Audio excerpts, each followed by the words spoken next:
Hello, Brenda Freed, and welcome to Reasonably Spontaneous Conversation. Hi, Dennis. Thanks for having me. Oh, it's my pleasure. Listen, I know that you have a wonderful musical career that with him and her, and that you've done and you performed and you've worked, but you got involved with this work with Alzheimer's, and especially trying to figure out how children can actually get introduced to something that's going to be happening as we live longer, as the work happens, it's going to be there. So give me some of the background and how you got involved and Okay. why. My co-creator is Alder Allensworth. She and I met in 1979 and 80 when we did our music therapy internships together in Kansas City. So we have been friends a very long time. We both have master's degrees in music therapy. Mine's also in education, music education, and she's a registered nurse and has hospice training. And so that's our backgrounds. I pioneered the music therapy program at the University of Iowa Hospitals and Clinics in the 80s and worked with all sorts of patients because I worked in chemical dependency all throughout the hospital, infants through geriatrics, adult and child psych. So I have experience working with older people, those with Alzheimer's and dementia. And Alder came to me it was in 2016. She came to me and she was in the process of writing a children's book about educating children about Alzheimer's. Her personal experience was she took care of her mother until she died, who had Alzheimer's. She took care of her in the last part of her life. The grandchildren, who were Alder's nieces and nephews, would come to visit. And they knew their grandmother since, when they were very young. But about when they reached 6 or 7, they started noticing changes. And there was an incident where the young girl, her real name is Olivia, she used to draw monsters to help her with situations, a storm or situations that frightened her. Just she would draw happy, good monsters that would help her through these situations. So she had drawn these monsters and she would cut them out, and she had a special monster box. And while they were visiting Gran, her monsters disappeared. And she was very upset. She was blaming Alder's mother, and Alder's mother was very confused. And the little girl was very upset. So they had to explain to her, she was about 6 or 7, and they had to explain to her that no, Gran didn't mean to find the monsters, and they actually found them upstairs in a laundry basket. So they had to explain to this young girl how they got there and why they might have gotten there, and that Gran didn't mean to do anything wrong. And Alder looked for resources at that time. This was probably back in about 2009, and there were none. There were hardly any for children, how to educate children about the disease. So she set out to write this children's book, and then came to me in 2016 wanting help with it. And I jumped right on board because I got it. I saw the void, and we work well together. We've known each other a long time. So we just decided, let's write this book. When I was growing up, we didn't talk about things that were uncomfortable. It was very much it didn't matter whether it was sexuality or whether or not it was old age or death. Those things weren't talked about. And it really did a lot of damage, I believe, that we're not. And so I'm so grateful that you're being willing to bring the children in on the conversation. I mean, I think it's very, very powerful. Thank you. And that's exactly what we wanted to do with these children's books. So we started marketing what we had, and we were looking for a publisher and an agent. We went to some children's book writer conferences. We laid our idea out there. At that time, there were only 5 books on the market that we could find and that we included in our proposals. But so we shopped this book and nothing happened. And then we just thought the book was bigger than we thought to self-publish. You know, we looked into self-publishing, but we just thought, well, then what do we do with it? And Amazon wasn't that at that time. The self-publishing aspect of Amazon, very, very young. It was very, very young in what we're doing. Things are changing so fast. So what happened? Exactly. So we didn't feel like self-publishing would benefit anything. So we had in mind to do a video series that would supplement the book anyway. So we went ahead and developed the video series and just pretty much dropped the whole book idea. So we developed a 5-video series. The videos are: what is Alzheimer's disease, mild stage Alzheimer's disease, moderate stage Alzheimer's disease, severe stage Alzheimer's disease, and coping with Alzheimer's disease for the responsible adult with children. We made these videos comprehensive yet concise, so like to accommodate short attention spans of everyone in this day and age. So we the what is Alzheimer's is 6 minutes. The mild is 7, the moderate is 11, and the severe is 7, I think. And anyway, they're not very long. And then the one for adults, coping with Alzheimer's for the responsible adult with children, that is a 26-minute video. That is for the adults. Now, so we did the video series, and then it comes with a quick reference guide. So like, oh, we're going to go see Gran. What stage is she in? What can we do? Because in each video, we talk about the signs of the disease, behaviors to be expected, and activities one can do with that person. And our whole objective is to help people maintain relationships and learn how to interact in a positive way and create positive memories during a really difficult time. So that's what a gift. What a gift. And so now you created the video series and you're out on, so what time is this in history? So now that it's out there. It got released in 2021. Mm-hmm. And it actually started, once we had the books written, we wrote a song. We wrote a story song telling a story about a young girl who has a relationship with her gran and all the things they like to do together. But now dad says gran has Alzheimer's, and he says she might not remember me, she might leave the stove on, she might, and we go through some of these things that might happen. And the chorus is agape, agape, and every verse has, every chorus refers to the verse previous, but it ends with means love for you and me, because agape means love. In the song, I love how it continues to reinforce that you have a relationship. Even though the relationship with Gran is changing, you have that relationship, and it's important to be able to appreciate it as it's going on. Exactly. And we're just trying to help people maintain it. And so when we had the idea for the book originally, we were going to include the song as a free download. Yeah. So that idea was, going on that whole time from 2016 until we released the program in 2021. And then I played the song for a friend, and my friend said, that song should be animated. So we got the song animated, and we had the video out there before we released the program. Now mom and dad are telling me my gran is not so well. I'm not sure what she'll be like or what I can do to help. A disease called Alzheimer's is making her act strange. It's making things go really wrong in my dear gran's brain. Agape, agape, I wonder what gran needs. Agape, agape, means love for you and me.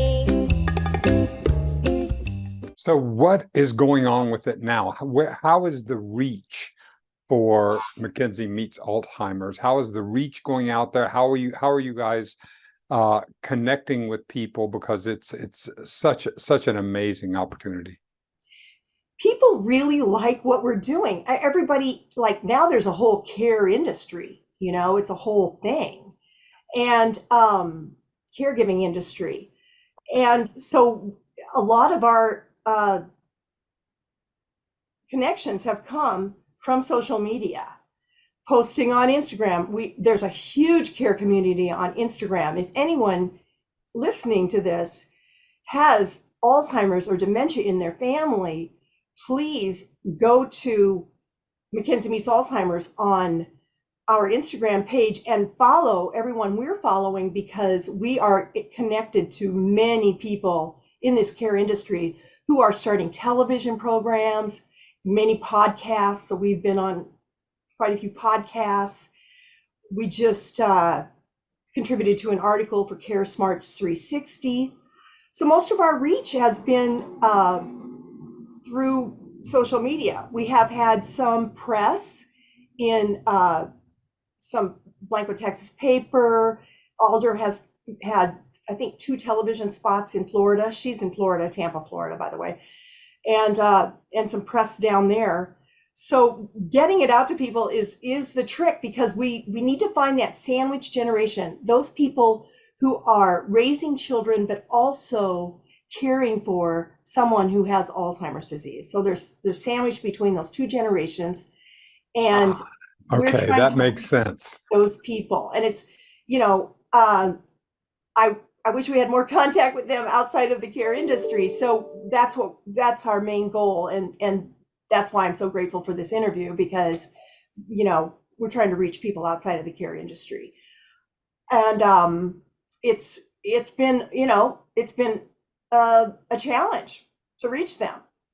Everybody thinks we have a good idea. People are wanting us to be on their websites as a resource. We're getting approached by all kinds of different angles.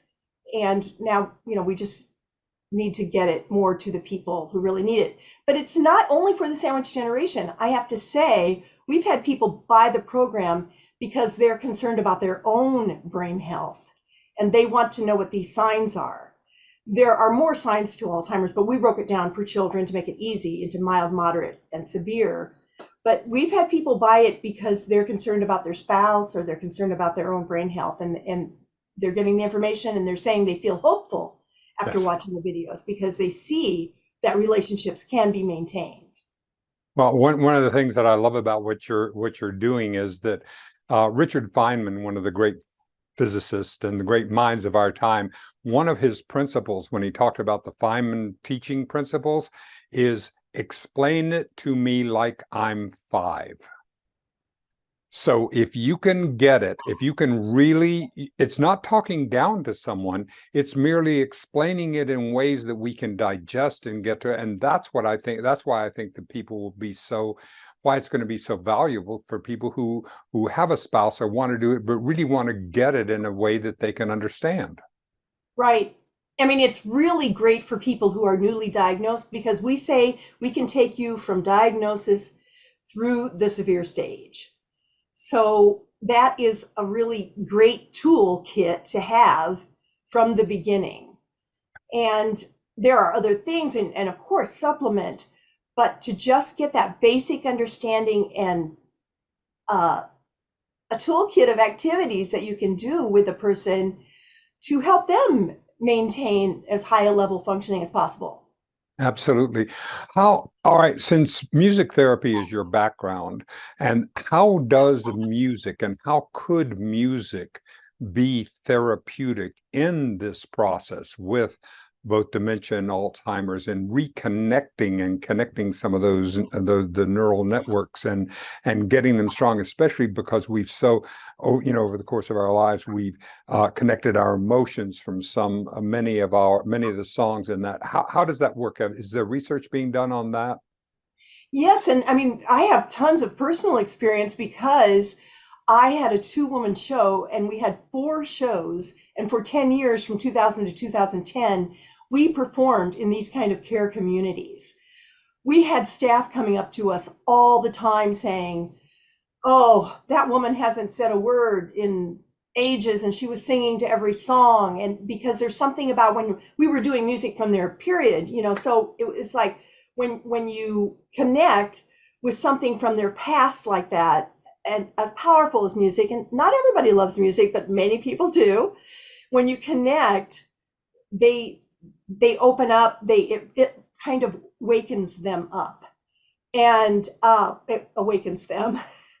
So it's just a really wonderful thing there. There's lots of research. In fact, I did a study for my master's degree on how the question was, does music increase social interaction? Because in music therapy, they talk about that all the time. And in my study, it definitely increased the number of comments and getting people talking, but I was doing it with chemically dependent people, and it didn't necessarily increase the depth of self-disclosure. But with Alzheimer's, you're not really worried about that. You're worried about just having them involved and interacting. That's wonderful. Well, what do you see next for when you're looking out at the next? And I realize things are moving so fast, certainly now at this time. So as far as you can see, what are the next plans for your project? We are looking at trying to get some advertisement going on. We've applied for an award. We're just trying to figure out how to reach those people. We're approaching AARP, the Alzheimer's Association. It's a real challenge to try to figure out how to actually get it into the hands of the people who need it. But there are 2.5 million people in the United States alone who are in that sandwich generation. So if we can just reach That's huge. Well, that is a huge market to be able to touch these people. Mm-hmm. And I just hope we can do it, because I really think we can help, as the baby boomers age, and many are not going to be able to afford these care communities.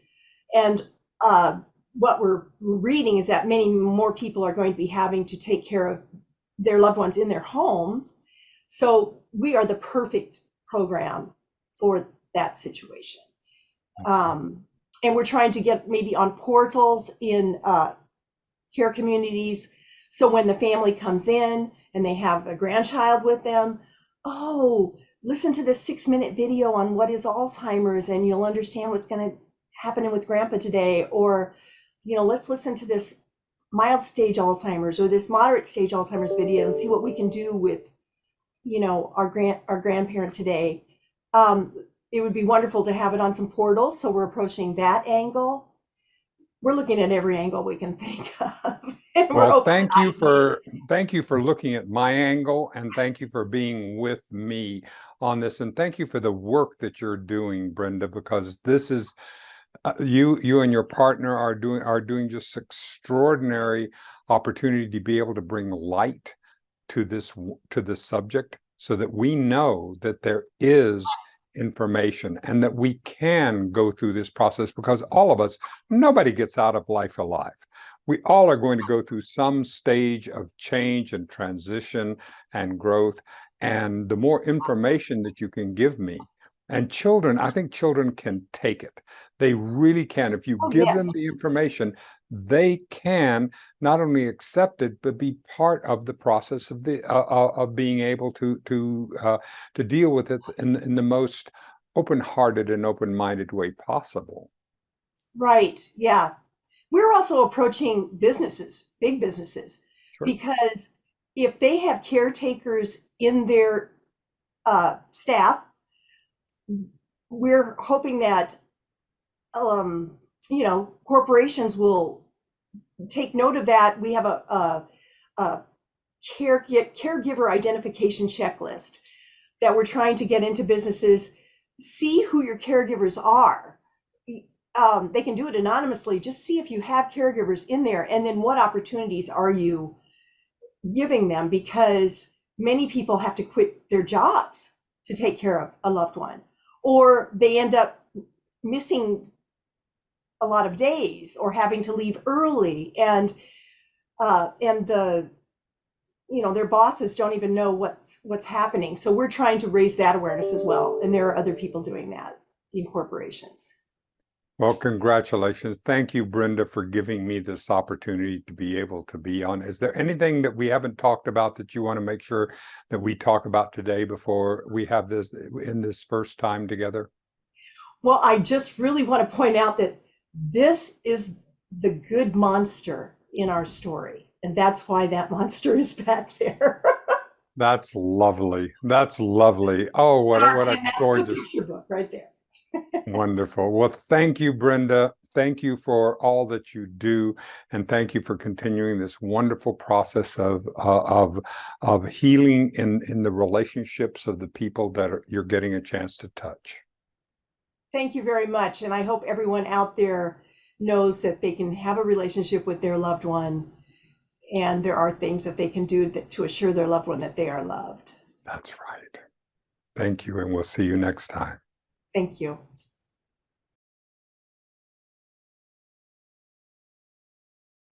Imagine if you were able to watch your great-grandparents tell stories from their lives. What made them laugh? What moved them? How they responded to adversity and triumph? And what impacted their existence? That would be a treasure. Now you can offer that gift to your loved ones. Hello, I'm Dennis Tardan.